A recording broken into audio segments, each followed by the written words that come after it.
నమస్తే, welcome to Telugu రాజ్యం. ఇవాళ మనతో ప్రముఖ political and cine critic Bharadwaj గారు ఉన్నారు. సార్తో మాట్లాడదాం. సార్ నమస్తే. నమస్తే అండి. సార్, కాశ్మీర్లో జరిగిన దమనకాండం చూసాం మనం.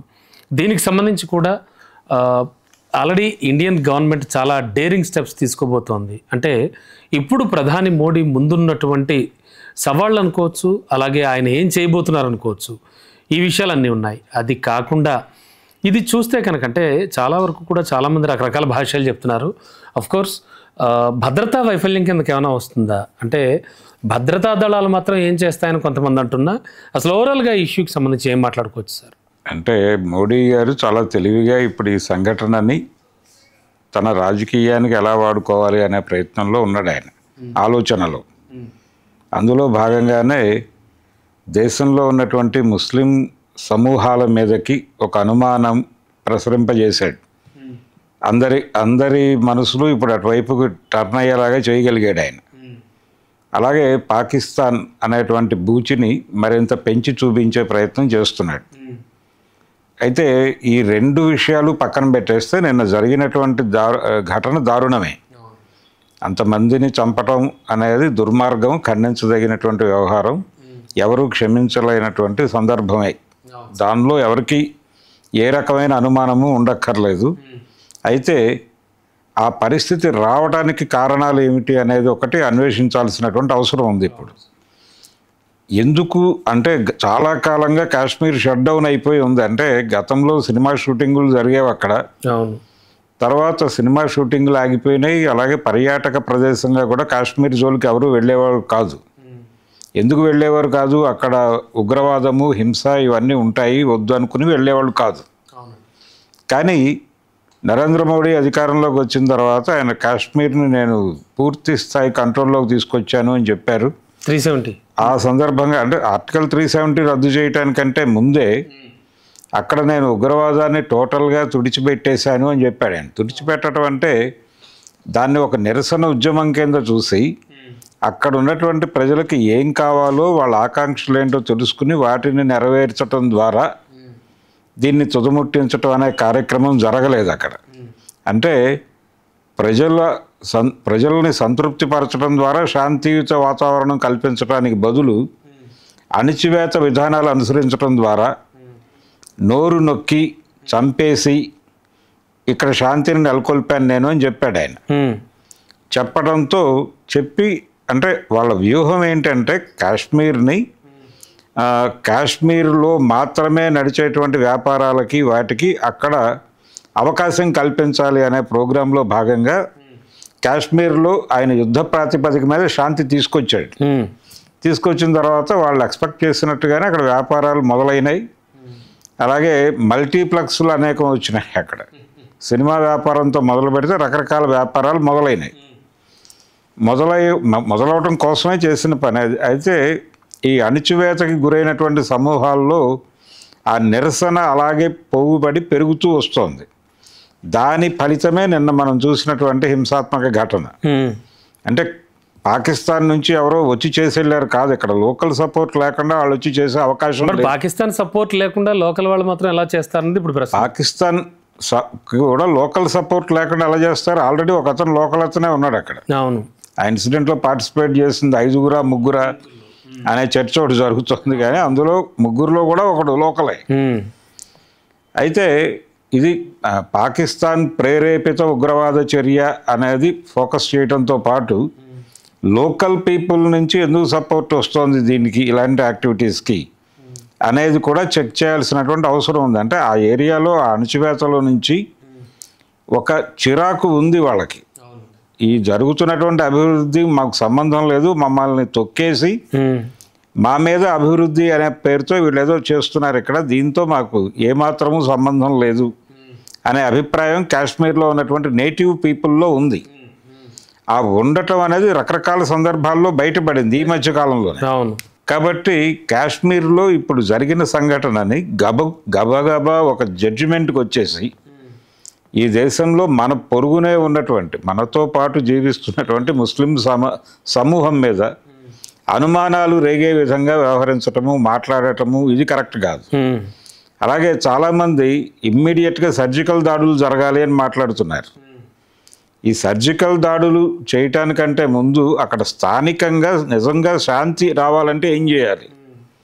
ఇది కాదు, అంటే అణచివేత ద్వారా పుట్టించే శాంతితో పనులు అవ్వవు అనేది అర్థమైంది ఇప్పుడు. కానీ సార్ మోడీ మాట్లాడినప్పుడు కానీ, అంటే ప్రధానిగా మోడీ మాట్లాడడం, మిగతా వాళ్ళు మాట్లాడినప్పుడు ముస్లిం సామాజిక వర్గం గురించి పల్లెత్తు మాట్లాడడం కానీ ఇలాంటివి ఏమనలేదు. అంటే ఎక్కువగా ఉగ్రవాదాన్ని నిర్మూలించండి అనే నినాదమే తీసుకుంటున్నారు. అవునండి, ఉగ్రవాదము, ఇస్లామిక్ టెర్రరిజం అనేటువంటి ఒక పదం పుట్టింది అక్కడ. ఈ ఇస్లామిక్ టెర్రరిజం అనే పదం యూరప్ నుంచి అలా మనకి దిగుమతై మనం ప్రస్తుతం దాన్నే మనం మాట్లాడుతున్నాం, అమెరికా అదే మాట్లాడుతోంది, అందరూ అదే మాట్లాడుతున్నారు. కాబట్టి ఇది ఈ రకమైనటువంటి ధోరణి, అంటే ఒక సమూహానికి ఉగ్రవాదం అనే బ్రాండ్ చేయటం అనేది కరెక్ట్ కాదంటారు. కరెక్ట్ కాదు అది. ఎందుకంటే ఇప్పుడు స్టేట్ చేస్తున్నటువంటి దాన్ని ఏమనాలి, దాన్ని టెర్రరిజం అనేటట్లయితే ఇప్పుడు చాలా ప్రాంతాలలో అడవుల్లో ఆదివాసీల మీద యుద్ధమే చేస్తోంది ప్రభుత్వం. అనేక మందిని రకరకాల పేర్లతో చంపేస్తున్నారు. అక్కడ ఎన్కౌంటర్ల పేరుతో ఆదివాసీలను చంపుతున్నారు. నక్సలైట్లు కదా, అదే మావోయిస్టుల పేరుతో ఆదివాసీల మీద దమనకాండ జరుగుతోంది అడవుల్లో. వాళ్ళు చనిపోతున్నారు. మరి వాళ్ళని చంపేస్తున్నటువంటి వాళ్ళని ఏమనాలి? ఉగ్రవాదులు అనక. ప్రభుత్వం చేస్తున్నది ఉగ్రవాదమే. ఓకే, అదేదో అంటే దొంగని దొంగ అన్నట్టుగా తయారైంది పరిస్థితి. అందుకని కాశ్మీర్ అంటే ఇక్కడ మళ్ళీ మరో విషయం సార్, మీరు అన్నదానికి నేను అనుకుంటున్నాను, అంటే జనరల్గా మీరు చెప్పిన ఆ ఉగ్రవాదానికి ఆ పేరు ఎప్పుడైతే పెట్టి ఆపాదించారో అందులో ఉన్నది ఎక్కువ అధిక సంఖ్యాకులు వాళ్లే కదా. మరి అన్ని రకాల కాకుండా ఎవరుంటారండి? ఎందుకు లేరు? ఎన్ని రకాల ఉగ్రవాదాలు లేవు మనకి. ఇప్పుడు గోద్రా అల్లర్లు, ఆ తర్వాత జరిగినటువంటి నరమేధం మనం చూసాం. ఓకే, మీరు ఐఎస్ఐ గురించి మాట్లాడలేదు. ఓకే, ఇక్కడ ఇండియాలో ఉన్న దాని గురించి. భారతదేశంలో రకరకాల పద్ధతుల్లో మనుషుల మీద ఇప్పుడు బాంబే అల్లర్లు ఉన్నాయి. అవునండి, వాళ్ళంతా కూడా మీరు ఉగ్రవాదులే అంటారు. మతం పేరుతో, అది ఏ మతం పేరైనా కావచ్చు, హిందూ మత ఉగ్రవాదులు కూడా ఉన్నారు ఇక్కడ. హిందూ మత ఉగ్రవాదులు అంటారు మీరు? ఎందుకు లేరు? వారు ఏమన్నా తక్కువ హత్యలు చేశారా? ఎన్ని హత్యలు జరగలేదు సార్? ఒకటి రెండు ఎగ్జాంపుల్స్ చెప్పండి. ఇప్పుడు అంటే ఇన్సిడెంట్స్ చెప్పండి. అట్లా ఇన్సిడెంట్స్ ఏమిటి? ఇప్పుడు బాంబేలో జరిగినటువంటి 93లో జరిగినటువంటి అల్లర్లలో రెండు వైపుల నుంచి హింస జరిగింది. అవతల వైపు కౌంటర్ హింస చేసిన వాళ్ళు కూడా ఇక్కడ లాగానే ఇప్పుడు నిన్న జరిగినటువంటి దానిలో ఐడి కార్డులు చూసి పేర్లు అడిగి చంపారన్నట్టుగానే అలాంటి ఘటన జరిగింది. అయితే ఇదివరకు బాంబేలో కూడా సినిమా చూసి వస్తున్నటువంటి వాళ్ళని ప్యాంట్లు ఇప్పి వాళ్ళు సుంతి చేయించుకున్నారా లేదా అని చూసి దాన్ని బట్టి చంపేసిన కేసులు చాలా ఉన్నాయి. ఓకే, కాబట్టి ఎవరు తక్కువ కాదు. ఇప్పుడు అక్కడ గుజరాత్లో జరిగినటువంటి వీటిలో కూడా సంఖ్యరీత్యా చనిపోయిన వాళ్ళ సంఖ్యలో ముస్లిం జనాభానే ఎక్కువ. అవును, ఇప్పుడు కూడా ఉన్నట్టుగా చాలా మంది లిస్టులో ఉన్నారు, 26 మందిలో.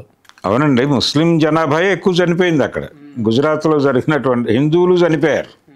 హిందువులు చనిపోలేదని నేను అంటలేదు. అదేలేండి, అవును. ఈ చనిపోయినటువంటి ముస్లింలను చంపింది ఎవరు అనే ప్రశ్న దగ్గరికి వెళ్తే మళ్ళీ అది ఉగ్రవాదమే. అవును. అందుచేత మతపరమైనటువంటి ఉగ్రవాదం ఈ దేశంలో బలంగా నడుస్తోంది. ఇది ఏ స్థాయిలో ఉందంటే ఎవరైనా సరే అంటే చిన్న మాట మాట్లాడితే, మొన్న ఒక టీవీ షోలో ఒక టీవీ కార్యక్రమంలో పాత సినిమాలో బావగారు బాగున్నారా అనే సినిమాలో సన్నివేశాన్ని వాళ్ళు జస్ట్ రీక్రియేట్ చేశారు అంతే. జస్ట్ స్పూఫ్ చేశారు, ఆ కొమ్ముల మధ్యలోంచి చూడటం. దాని మీద దాడి జరిగింది. వాళ్ళు సారీ చెప్పేదాకా వదిలిపెట్టలేదు. వదిలిపెట్టడం మాత్రమే కాదు, అసలు మీరు హిందువులైనా కాదా, అసలు విపరీతమైన రచ్చ చేశారు. సో అంటే ఇది కూడా ఉగ్రదాడి లాంటిదే అనమాట. అంతే, దీని ఎక్స్టెన్షనే అది. ఓకే. అందుకని ఈ రకమైన భావజాలాన్ని ఈ దేశంలో ప్రమోట్ చేస్తోంది భారతీయ జనతా పార్టీ. ఈ ప్రమోషన్ కార్యక్రమాన్ని మరింత యాక్టివేట్ చేయడానికి ఇప్పుడు కాశ్మీర్ సంఘటనని వాడుకునే ప్రయత్నం నరేంద్ర మోడీ గారు చేస్తున్నారు. ఒకే ప్రశ్న సార్, ఇప్పుడు జరిగిన దాడిలో కానీ, కాశ్మీర్లో రెగ్యులర్గా జరిగే దాడుల్లో కానీ ఖచ్చితంగా పాకిస్తాన్ హస్తం ఉండకుండా ఉంటుందా? అలా అని మనం అనుకోగలమా? అంటే ఇప్పుడు పాకిస్తాన్ హస్తం ఉంది అనేది ప్రమోట్ చేయటం ద్వారా పాకిస్తాన్ పేరు చెప్పి, పాకిస్తాన్తో యుద్ధం చేయాలి అనే పేరు చెప్పి ఈ దేశంలో బార్డర్లో సైన్యాన్ని మోహరించి ఒక హడావిడి చేయటం అనేది భారతీయ జనతా పార్టీ అధికారంలో ఉన్నప్పుడే అధికంగా జరుగుతుంది. ఒక రిటైర్డ్ మిలిటరీ ఆఫీసర్ అన్నాడు మీడియా ముందుకు వచ్చి, అది అవైలబుల్లే బయట, భారతీయ జనతా పార్టీ కేంద్రంలో అధికారంలోకి రాగానే ముందు మా సైనికుల గుండెల్లో రైళ్లు పరిగెడతాయి అన్నాడు ఆయన. ఎందుకని? ఎందుకు అంటే వాళ్ళు లేనిపోని ఉద్రిక్తతలు క్రియేట్ చేస్తారు అక్కడ. సో దాని ఎఫెక్ట్ మా మీద పడుతుంది, ఇక్కడ మా మీద పడుతుంది. మేము ఆ యుద్ధంలో, అది ఎలాంటి యుద్ధం అయినప్పటికీ కనీసం ఒక 10 మంది అయినా చనిపోతారు అనివార్యంగా. కాబట్టి ఇలాంటి అన్వాంటెడ్ సిచ్యుయేషన్స్ క్రియేట్ చేస్తారు వీళ్ళు అని చాలా ఓపెన్గా మాట్లాడాడు ఆయన. నేను అనేది ఒకటేనండి, ఇప్పుడు కాశ్మీర్లో జరిగిన సంఘటన వెనక గబగబా ఓ జడ్జిమెంట్ పాస్ చేసి పాకిస్తాన్ అనేది కాకుండా ముందు అసలు అక్కడ స్థానిక ప్రజల దగ్గరికి వెళ్ళి ఎవరైనా వాళ్ళ అభిప్రాయాలు తీసుకునే ప్రయత్నం చేశారా? ఈ జరిగిన సంఘటన ఎలా జరిగింది, ఎందుకు జరిగింది, దాని మీద కుటుంబాలను అయితే పరామర్శించారు. అమిత్ షా వాళ్ళు వెళ్ళారు. బాధిత కుటుంబాలు కాదండి నేను అనేది, అదంతా వేరు. జనరల్ పబ్లిక్ అంటున్నారు. ఆ ప్రాంతంలో నివసిస్తున్నటువంటి వాళ్ళు ఉన్నారు కదా, వాళ్ళ రియాక్షన్స్ ఎవరైనా కనీసం రికార్డ్ చేశారా? ఎవరూ పట్టించుకోలేదు వాళ్ళని. ఇది ఎందుకు జరిగి ఉండొచ్చు అనుకుంటున్నారు? ఇంత కోపం ఉందా నిజంగానే? హిందూ సమాజం పట్ల ఎందుకు ఈ కోపం ఉంది అని మాట్లాడాలి కదా. అక్కడ ఉన్నటువంటి మత పెద్దలను కూర్చోబెట్టి ఇమ్మీడియట్గా, అక్కడ ఆల్రెడీ 2 రాజకీయ నాయకులు ఉన్నారు, మఫ్తీ ఉంది, తర్వాత ఆయన అబ్దుల్లా ఉన్నాడు.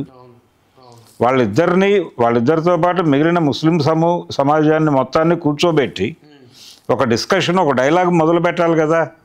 సో అలాంటిది ఏం లేదు. అటువంటిది ఎందుకు జరగలేదు అనేది ప్రశ్న. అక్కడే కాదు, ఇప్పుడు పాస్టర్ ప్రవీణ్ చనిపోయాడు ఇక్కడ, అది హత్య అని ఒక అనుమానం వాళ్ళు లేవనెత్తారు. కొంతమంది కాదు, అతనే తాగి చనిపోయాడు అని వీళ్ళు ఎస్టాబ్లిష్ చేశారు. అది కేవలం మీరు ఎస్టాబ్లిష్ చేసిన ఫ్యాక్ట్ తప్ప నిజం కాదని వీళ్ళు ఇప్పటికే అంటున్నారు. ఈ గొడవ జరగడానికంటే ముందే ఆ హత్య మీద వాళ్ళ అనుమానాలు వ్యక్తం చేసిన మరుక్షణమే క్రైస్తవ సమాజంలో పెద్దల్ని కూర్చోబెట్టి హోంమంత్రి గారు, కనీసం ఆ జిల్లా కలెక్టరు వాళ్ళందరినీ తన దగ్గర సమావేశపరిచి మాట్లాడితే ఇంత రచ్చ జరగకపోను కదా. ఎందుకు ప్రభుత్వాలు మైనారిటీల పట్ల ఇట్లా వ్యవహరిస్తున్నాయి అనేటువంటి ఒక ఇండికేషన్ వెళ్ళిపోతుంది బ్రెయిన్స్లోకి. అందుకని కాశ్మీర్ ఇష్యూ అనేది నిజంగా దారుణమైనటువంటి పనే చేశారు వాళ్ళు. చాలా సందర్భాల్లో ఇలాంటివి జరుగుతాయి. అంటే ఆయుధాన్ని నమ్మినప్పుడు ఒక్కొక్కసారి ఏమవుతుందంటే, ఆయుధాన్ని సిద్ధాంతం కంట్రోల్ చేయాలా, సిద్ధాంతాన్ని ఆయుధం కంట్రోల్ చేయాలా అనే పరిస్థితి వస్తుంది. వచ్చినప్పుడు కొన్ని సందర్భాల్లో సిద్ధాంతాన్ని ఆయుధం కంట్రోల్ చేసినప్పుడు ఇలాంటి సంఘటనలు జరుగుతాయి. ఇది ఖచ్చితంగా ఒక బ్యాడ్ మార్క్ వేస్తుంది, ఆ సమూహం మీద ఒక చెడు ప్రభావం వేసేటువంటి సంఘటన నిస్సందేహంగా. కానీ దీన్ని ఆధారం చేసుకుని వాళ్ళ మీద దాడులు చేయటం కరెక్ట్ కాదు. ఇక్కడ నరేంద్ర మోడీ ఉద్దేశమో, అమిత్ షా ఉద్దేశమో ఈ దేశం నుంచి మైనారిటీలను ఏదో తరిమేయాలని అనుకోవడం లేదు వాళ్ళు. ఇలాంటివి చూపించడం ద్వారా వాళ్ళని టెర్రరైజ్ చేసి లొంగ తీసుకునేటువంటి ప్రయత్నం మాత్రమే జరుగుతోంది. ముస్లిం సమాజం ఆల్రెడీ లొంగుబాటు ప్రకటించింది, లొంగే ఉంటోంది. ఇక్కడ భారతదేశంలో బాబ్రీ మసీద్ ఇష్యూలో కోర్టు అడిగింది, అయ్యా మీకు ఆ స్థలంలోనే ఏదైనా ఒక పక్కన మీ నిర్మాణం జరుపుకోవడానికి ప్లేస్ ఇవ్వాలా, లేకపోతే ఇంకెక్కడైనా ఇచ్చినా పర్వాలేదా అడిగినప్పుడు బోర్డు ఏం చెప్పిందంటే, వక్ఫ్ బోర్డు అక్కడ, మాకు ఎక్కడా స్థలం అక్కర్లేదు, వాళ్ళు కంఫర్టబుల్గా గుడి కట్టుకుంటే చాలు అని సమాధానం ఇచ్చిన తర్వాత ఆలయ నిర్మాణం మొదలైంది అక్కడ. ఓకే, అంటే అప్పటి నుంచే లొంగుబాటు చర్యల్లో ఉన్నారంటారు వీళ్ళు. అంతేకాదండి, ఇప్పుడు ఓవైసీ బ్రదర్స్ మాట్లాడతారు కదా, వాళ్ళు భారతీయ జనతా పార్టీ కంట్రోల్లో ఉన్నారు. వాళ్ళు ఏం మాట్లాడినప్పటికీ అంతే చాలా కాన్షియస్గా మొన్న జరిగినటువంటి ఢిల్లీ ఎన్నికల్లో 6 నియోజకవర్గాల్లో ముస్లిం ప్రభావం ఉన్నటువంటి జిల్లాల్లో వీళ్ళు డోర్ టు డోర్ క్యాంపెయినింగ్ చేయించిన మాట ప్రపంచం అందరికీ తెలుసు, ఏది బీజేపీకి అనుకూలంగా. కాబట్టి ఆల్రెడీ లొంగటం మాత్రమే కాదు, వాళ్ళు చాలా చాకరీ కూడా చేస్తున్నారు. ఆ చాకరీలు చాలా స్పష్టంగా కనిపిస్తున్నాయి. మొన్న విజయ్కి ఫత్వా రిలీజ్ చేశారు, ఏది తమిళ నటుడు విజయ్కి ఫత్వా జారీ చేసింది. యూపీ నుంచినో అక్కడ నార్త్లో ఉన్నటువంటి ఒక ముస్లిం మత పెద్ద, ఏమని, ఇతను ఇఫ్తార్ విందులు అవి ఇచ్చాడు మొన్న. దానిలో చాలా వ్యసనపరులు దుర్మార్గులు కనిపించారు మాకు. వాళ్ళందరికీ అలాంటి విందులు ఇవ్వటం సబబు కాదు అని ఇలాంటి వాళ్ళని ప్రమోట్ చేయటం మాత్రమే కాదు, అతని సినిమాల్లో ఇస్లాం మతాన్ని చాలా దుర్మార్గంగా చూపించాడు, ఓకే, ఇస్లాంను ఉగ్రవాద మతంగా చూపించాడు. అందుకని విజయ్ మీద మాకు నమ్మకం లేదు, అతని మీద సదభిప్రాయం లేదు అని చెప్పి ఆయన ఫత్వా జారీ చేశాడు.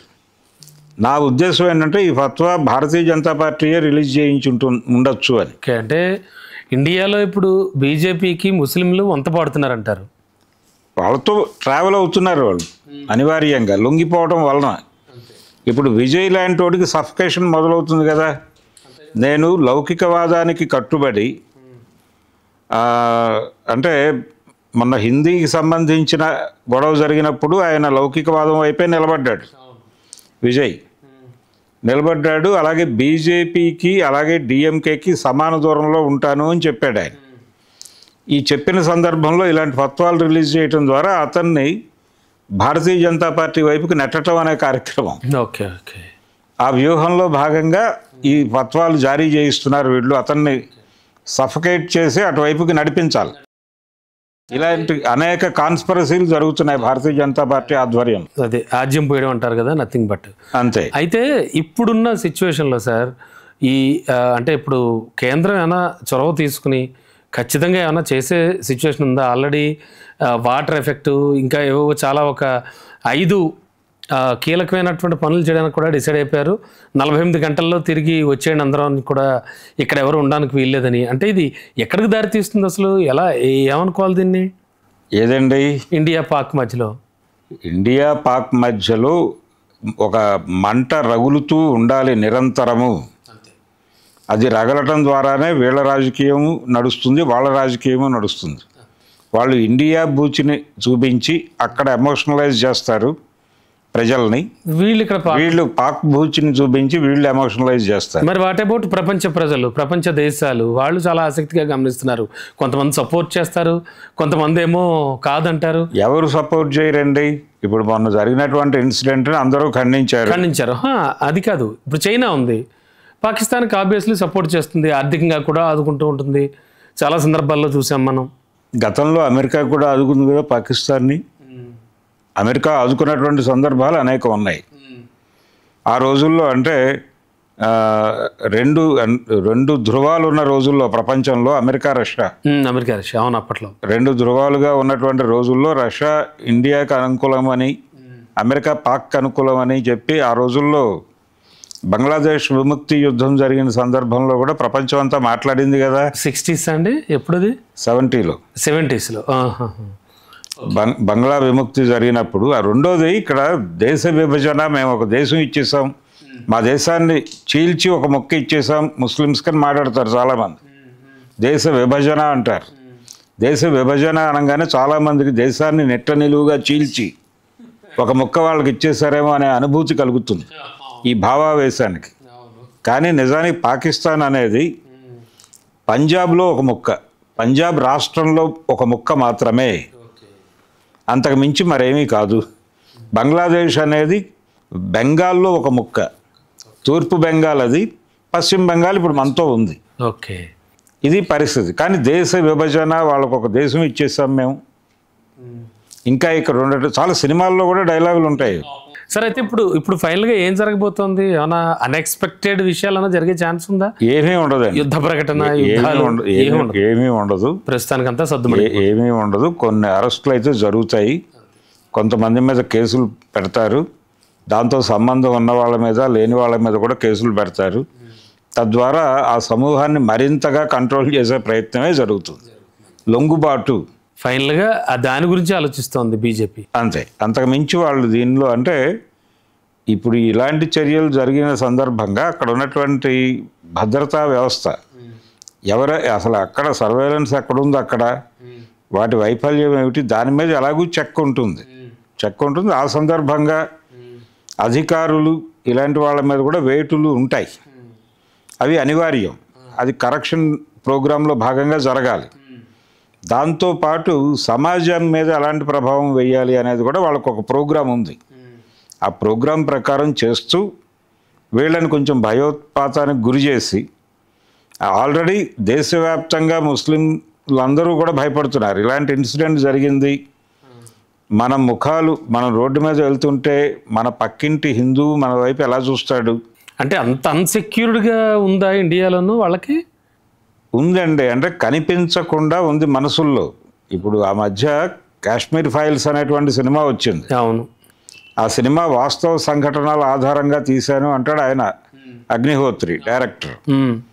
కానీ ఇప్పుడు ఒక ముస్లింలు ఒక హిందూ కుటుంబం మీద దాడి చేసినటువంటి ఒక సంఘటన పేపర్లో రిపోర్ట్ అయింది, అది వాస్తవ సంఘటన. అవును, ఆ సంఘటన బేస్. అలాగే ఒక హిందూ సమూహం ఒక ముస్లిం కుటుంబం మీద దాడి చేసి వాళ్ళని వేధించినటువంటి సందర్భం కూడా పేపర్లో రిపోర్ట్లు అయినాయి.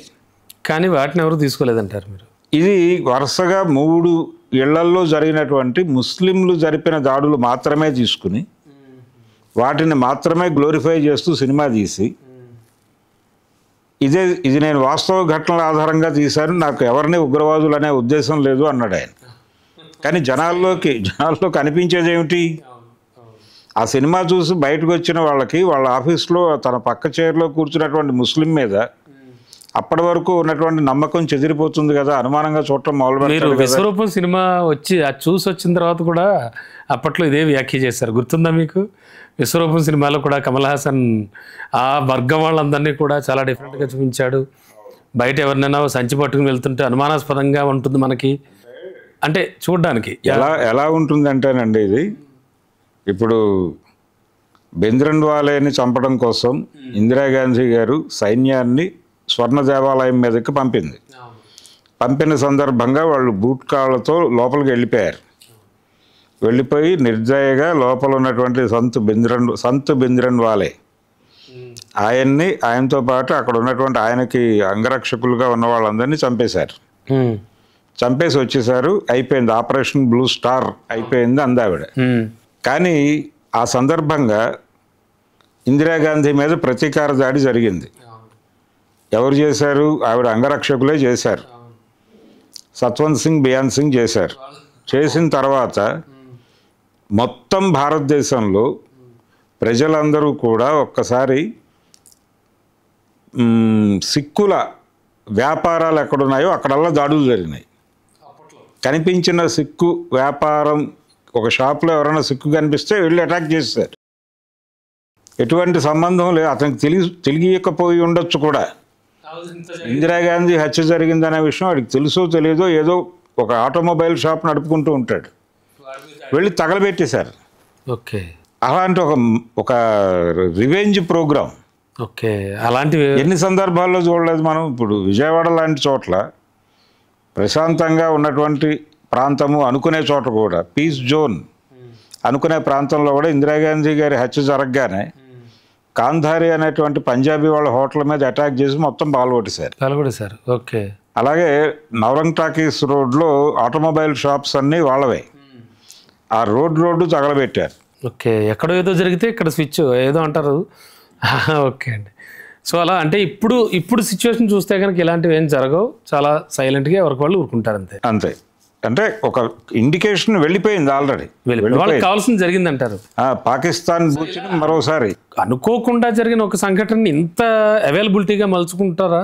అంటే అది మలుచుకుంటారండి. అంటే రకరకాల అనుమానాలు కూడా ఉన్నాయి ఈ జరిగిన సంఘటన మీద, రకరకాల అనుమానాలు ఉన్నాయి. కానీ ఒకటి, ఆ సంఘటనకు ఎవరు పాల్పడ్డారో వాళ్ళని ఖచ్చితంగా పట్టుకుని సప్త సముద్రాల అవతల ఉన్న పట్టుకుని తీసుకొస్తాం అంటున్నారు. తీసుకురావాల్సిన అవసరం ఖచ్చితంగా ఉంది. బట్ వాళ్ళని కోర్టు ముందు నిలబెట్టాల్సినటువంటి అవసరం ఉంది. కానీ చాలామంది మాట్లాడేస్తున్నట్టు ముందు అక్కడ ఉన్నటువంటి, నేను అనేది ఏంటంటే అక్కడ లోకల్ పీపుల్ ఒపీనియన్ ఏంటి, కాశ్మీరీస్ ఎలా రియాక్ట్ అవుతున్నారు ఈ సంఘటన పట్ల, ఈ సంఘటన ఇలా జరగటానికి వాళ్ళు ఏది పునాది అనుకుంటున్నారు. ఇప్పుడు ఇక్కడ పాస్టర్ మరణంతో క్రైస్తవ సమాజం ఎందుకు హత్య అని అనుమానించారు అంటే దానికి ఒక ప్రాతిపదిక ఉంది కాబట్టి ఉంది. కానీ ఆధారాలు ఏం చూపించలేకపోయారు. ఆధారాలు చూపించడం కాదండి, వాళ్ళు ఆ మాట అనటానికి ఒక బేస్ ఉంది. ఆ పునాది ఏమిటి? అంతకుముందు పట్టించుకోలేదుగా ఇక్కడ గవర్నమెంట్. అంతకుముందు హిందూ సంఘాలతో అతను ఇంటరాక్ట్ అయ్యాడు. వాళ్ళ మధ్య ఒక వేడి వాతావరణంలో చర్చలు జరిగినాయి. హర్షకుమార్ గారు ఆల్రెడీ ఆ వీడియో విడుదల చేశారు కూడాను. ఎవరు చూడలేదు ఆ వీడియోలు? అదేలేండి, అది యూట్యూబ్లో ఒక యుద్ధ వాతావరణమే నడిచింది కదా. అది నడిచిన తర్వాత ఇతను మరణించడంతో ఒక అనుమానం వ్యక్తం చేశారు. ఆ అనుమానాన్ని, అయ్యో మీరు అలా అనుమానం వ్యక్తం చేశారు, రండి కూర్చుని మాట్లాడదామని చెప్పి ప్రభుత్వం వారిని హక్కుని చేర్చుకుని టోటల్ ప్రొసీజర్లో వాళ్ళతో పాటు ట్రావెల్ చేసి ఉంటే ఈ పరిస్థితి వచ్చేది కాదు కదా, ఈ అనుమానపు వాతావరణం. Right sir. ఏ ఇష్యూ అయినా కూడా ఆ టైప్ ఆఫ్లో ప్రభుత్వం ఆలోచించి ముందుగానే అసలు క్షేత్రస్థాయిలో ఏం జరిగిందో తెలుసుకుంటే ఇంతటి గొడవలు ఉండవు, ఇంతటి ఉద్రిక్తతలు ఉండవు. Right sir, thank you. Thank you. Hello, Telugu రాజ్యం ఛానల్ చూస్తున్నారా? సామాజిక రాజకీయ జీవన చిత్రణే తెలుగు రాజ్యం. అతిశయోక్తులు అసత్యాలు ఉండవు. రాజకీయ కోణం కాదు, ప్రజా కోణమే కొలబద్ద. తెలుగు రాజ్యం వీక్షణ మీ ఉత్తమ అభిరుచికి నిదర్శనం.